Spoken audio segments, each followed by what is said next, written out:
Hey guys, we're here with my friends Kirk and Theo. Theo does not like to talk much. He hasn't had his share of honey for the day, but Kirk Allison is a good friend and a colleague, translator, interpreter, English, German, right, and editor. And by the way, you also edited my translation of Alexander Pushkin. Which was a delight. Yes, yes. Okay, so we're going to chat. We're going to talk translation and interpreting. Shoot your questions. Yeah. I'm ready. Very good, Vladimir. It's great to be here. And so one of the questions, I want you to talk a little bit about different contexts and different challenges. So on the one hand, the ones in formal legal context, court work, for example, and then the other things which happen, for example, in medical interpreting. And what are some of the things that you've run into in those different contexts? Or have you done medical interpreting also? Yeah. I try not to do it much, but the question is, how are the contexts different or the challenges? The challenges. Wow, that's $1 million question till the end of time, because I mean, I don't think there's any interpreting assignment without challenges. I don't know exactly what challenges we should address, but obviously context is everything. I actually learned this from a business book we were translating. It was called Business IQ. And this was probably one of the key, quote unquote, secrets that I learned, is that everything in life depends on context. So just like you can't translate a word without context, you don't know what the right interpreting or translation decision is going to be unless you know the context, right? Because it's one thing if I'm talking to a group of medical professionals, it's another thing if I'm talking to lay people or normal people, quote unquote, you know, no offense or slight to medical professionals, I'm just being facetious. I don't know if that's what you're asking, but I think in medical, I mean, terminology, obviously, it's not necessarily a challenge, but it's a factor to keep in mind. You have to have it down cold or hot or not lukewarm.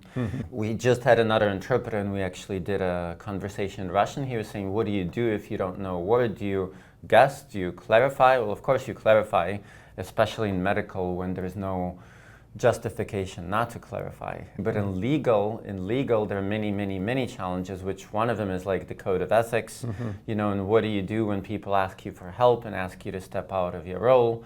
And I don't know, if you have a specific challenge, might be easier. But Well, what I'm thinking is that usually in most legal contexts, for example, we're generally dealing also with adults, right, for the most part.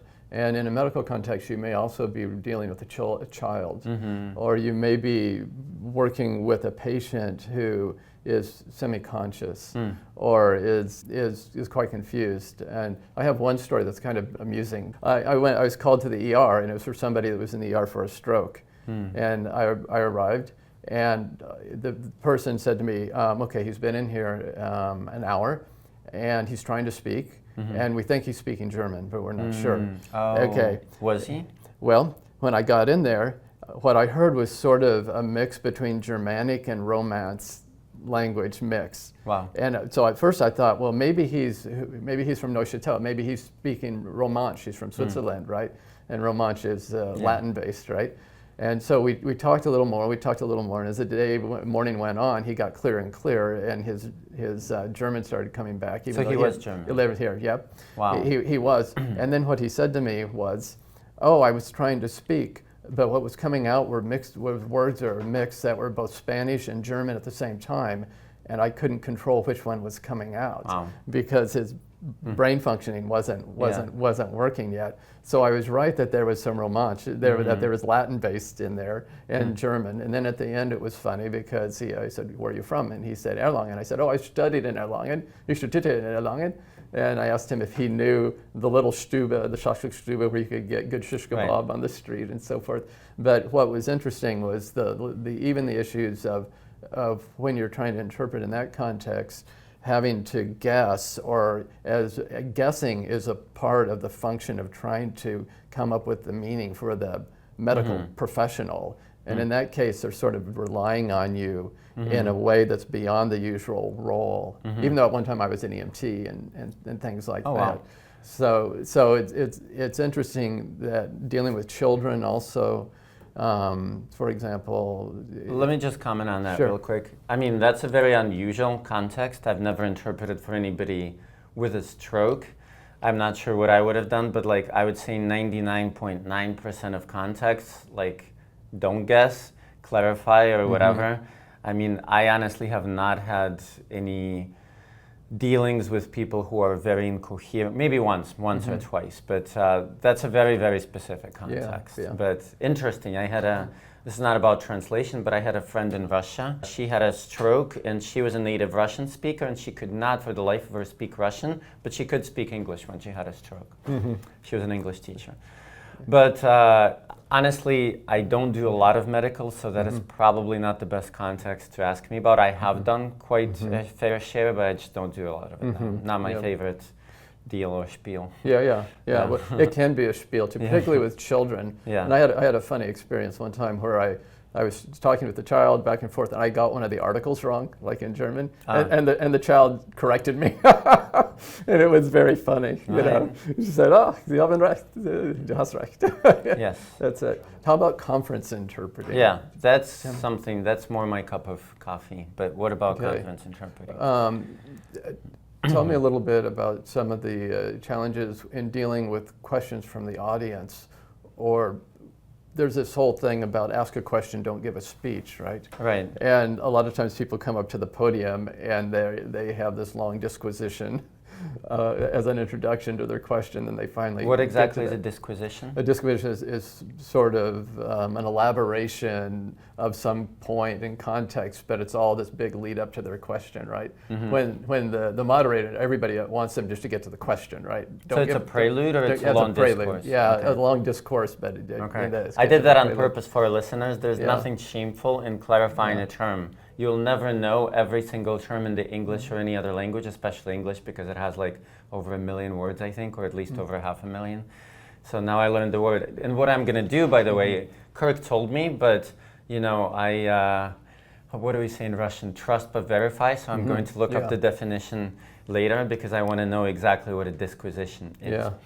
Sounds like almost like an inquisition. No, I'm just kidding. Sort of funny. Both George Orwell and C.S. Lewis both said never use a quarter word when a nickel word will do, or maybe they were using pounds. Maybe they're using pounds and pence. But sometimes, sometimes it's fun to play with the higher register. And sometimes it's better to keep it at the lower register. It depends on the context. It depends who you're interpreting for. Actually, I have this funny thing. When I start talking to more erudite or educated people, my register just comes up naturally. But anyway, conference interpreting. I mean, there could be many challenges, but not the least of which is just the technical quality of sound. And that is best checked beforehand. Like, I'd rather do double checks, triple checks. You know, I always insist if it's by Zoom or whatever that we do role play or, you know, a trial hearing, not trial hearing, but, you know, like we try it out. If it's a real conference, I would get there beforehand. Usually they have all the equipment set up well, but that's the main thing. But then you get into all sorts of speakers and accents and speeds and machine gunning their speeches, but that's usually, well, I'll tell you an example. I was interpreting with a friend of mine, or actually a colleague, and there were 5 nationalities present. It was a leadership conference here in Minnesota. Americans, Russians, Indonesians, Indians, and Chinese.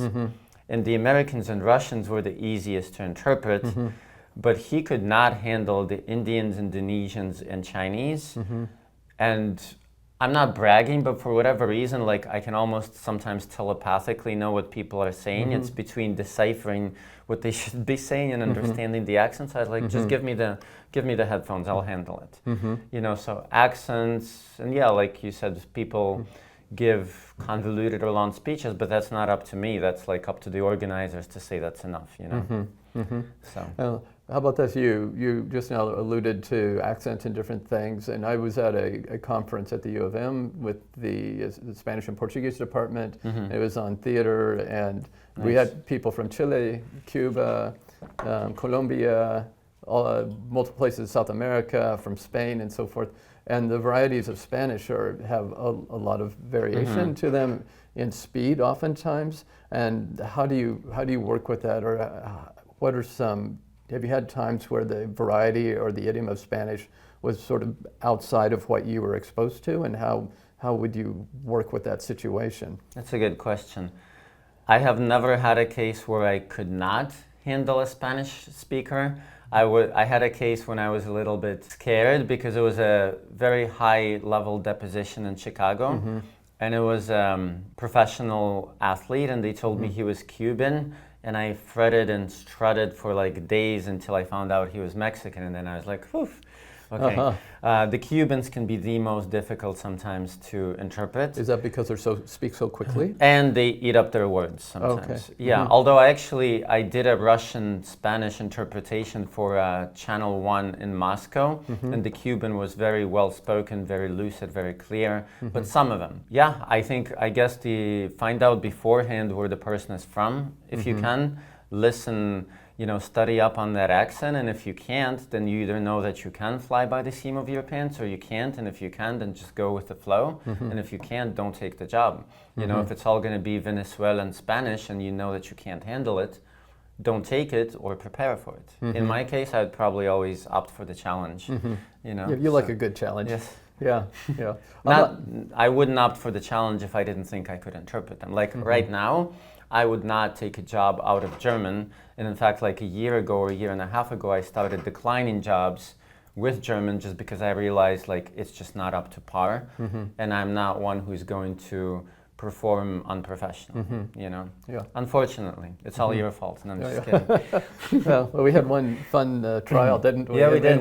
In western Minnesota, right on the Dakota border. And that was fun. That was an interesting. Can I actually, Kirk, you're going to probably challenge me to a duel, but I'm going to actually say something very interesting. Sure. Kirk's German is better than my German. He is a professor of German, right? Well, I've taught German, and I have a PhD in German. But at one point, I'm actually saying what the defendant said to me. I'm not actually being mean. He said, I can understand you better, Vladimir, just because your delivery is clearer. So if you asked me, which you didn't, I would say, Vladimir, work on your German. Kirk, work a little bit on the delivery aspect. I'm being technical here. Sure. I'm not being mean. I'm like analyzing like a coach would analyze an athlete.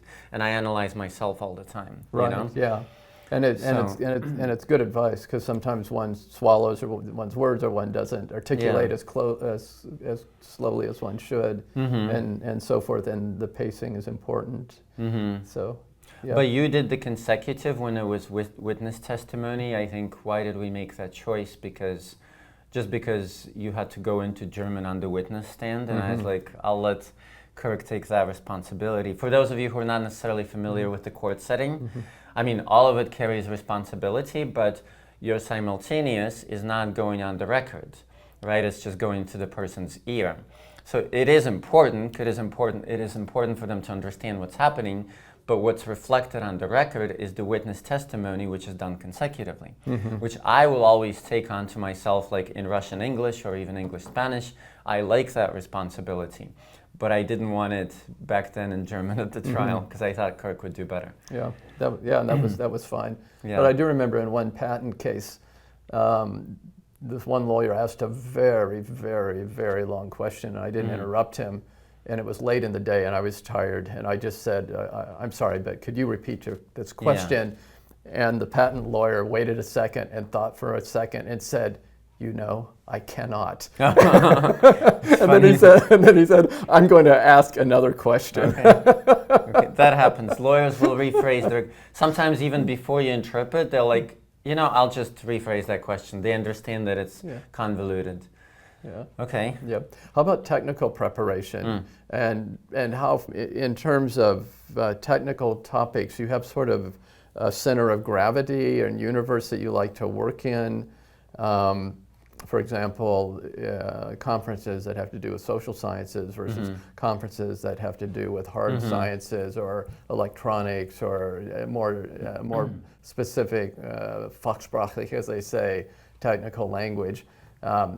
How do you sort of make your choices on accepting things and not accepting things? And how much lead time do you need to work up to sort of something that's more on the edge of your experience? These gentlemen are asking very good questions. In fact, yesterday I had a conversation with a friend of mine, Andre. He's probably like one of the best English-Russian interpreters in Russia, except he's not in Russia right now. And he told me that in this day and age, it doesn't come down to how beautiful the interpreter's delivery language is. It comes down to how quickly you can prepare for an assignment. First, let me do a quick aside. I will say this is my philosophy. Not everybody will agree with me. I think that one should be a generalist, a Renaissance man of sorts, and be able to do pretty much all sorts of assignments, not that you have to, but be able to, because specializing, well, it makes you a specialist, which is not necessarily bad, but it sort of narrows your field of expertise, and I think it's good to be general.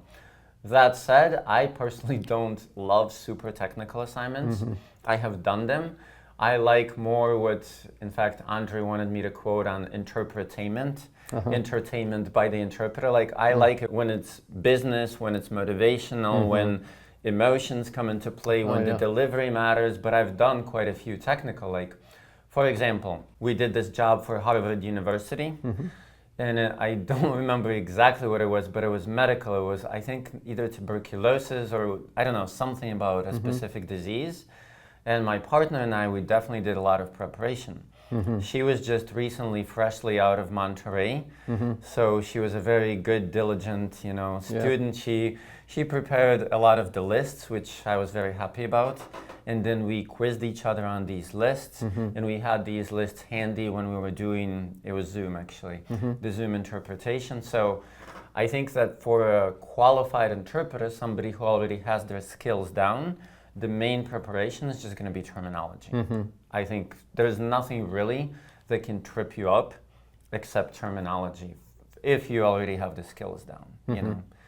I don't know if I answered the question, but we talked a lot about preparation in other clips. I would be watching videos, YouTube videos on a similar topic by that same speaker. I would ask him for any sort of articles they have on the matter. Like, I'll give you an example of a court case that I actually interpreted with my mom.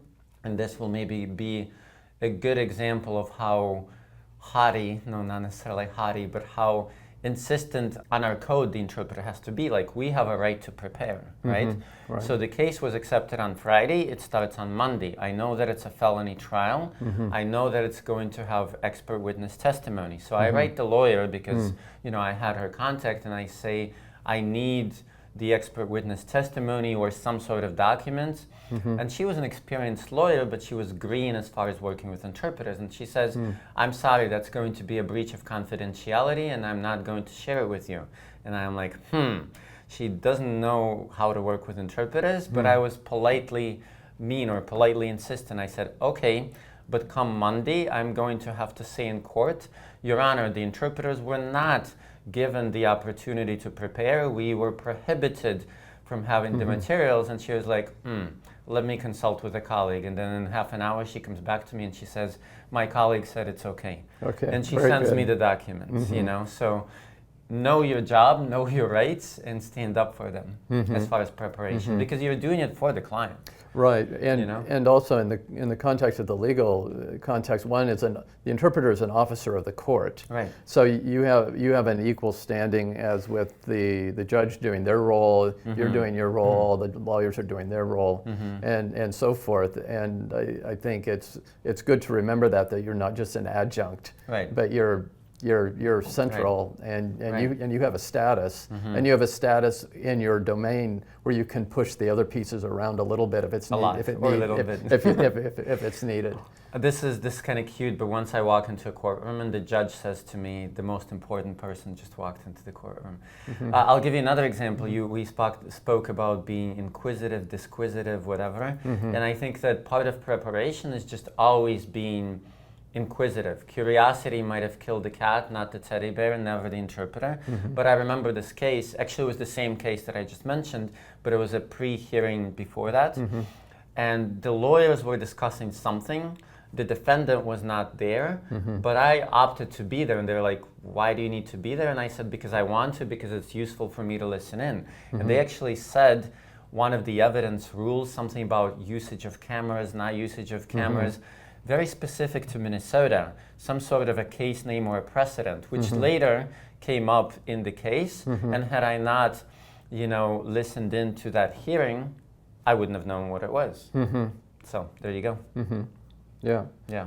Well, you mentioned that you enjoy doing conferences where there's motivation and where there's some affect and emotion. Have you done some training also in acting and theater and things like that to help? Because you are very animated and you're very expressive. Does that just come naturally to you, or have you worked on that as a skill to being able to express affect? And does it work? You do English, you do Russian, and you do Spanish, and you also do some German, but let's say English, Russian, English, Russian, Spanish. And does it work differently in those three languages when you're working with the issues of affect and so forth? That's interesting. Wow, those are good questions. In my book, Translation Trilogy, see, I'm doing some suave advertising here, subtle advertising.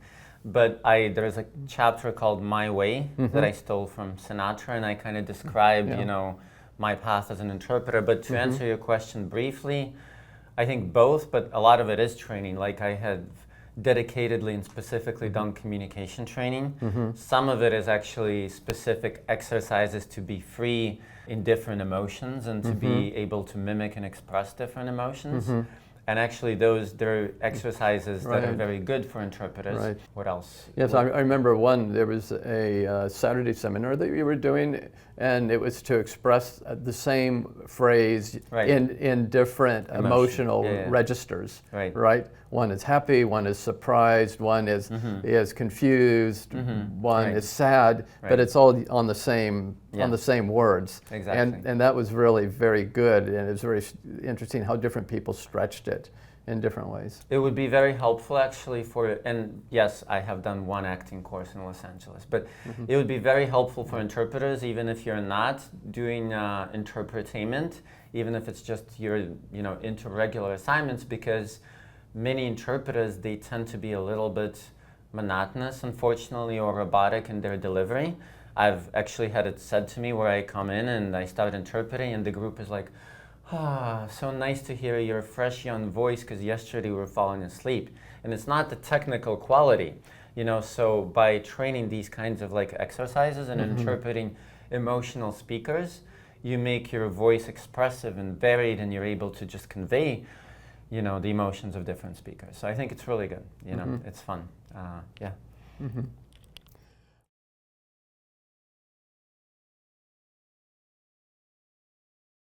We have maybe 5 minutes, 6 minutes left. So I want to do a little translation or transition, I should say, to another element and link it back to you. So you do a lot of literary translating as well, like Pushkin long poems, for example, in which you're interpreting meter. You're trying to translate the meter. You're trying to hold the meter and the meaning. Usually not trying to, holding. Yeah. And also the rhyme. So you work hard at doing that. And obviously in Russian, where there's lots of declensions, it's easier to rhyme certain things. In English, it's not ruled by declensions, and therefore the rhymes don't necessarily fall into it's in the same gender, it's in the same case, and therefore it's going to rhyme. But I'm interested in your literary translation work and working with poetry and these different contexts. Has that helped your interpreting work? And how do you see the relationship between the two, or vice versa? That's actually a really good question too. I personally, people are usually like split up into interpreters or translators, and never the twain shall mix. No, some people do both. But I honestly think that being both helps one another, because if you're a translator, you have not necessarily unlimited time, but a lot of time to study definitions, synonyms, dig into words, dive into words.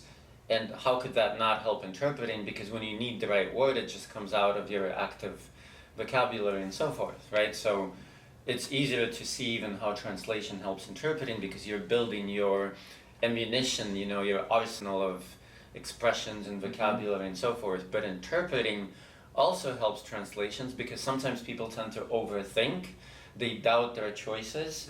And what's happened very often to me in translation is I pick the best choice spontaneously, but then I doubt myself. And interpreting teaches you not to.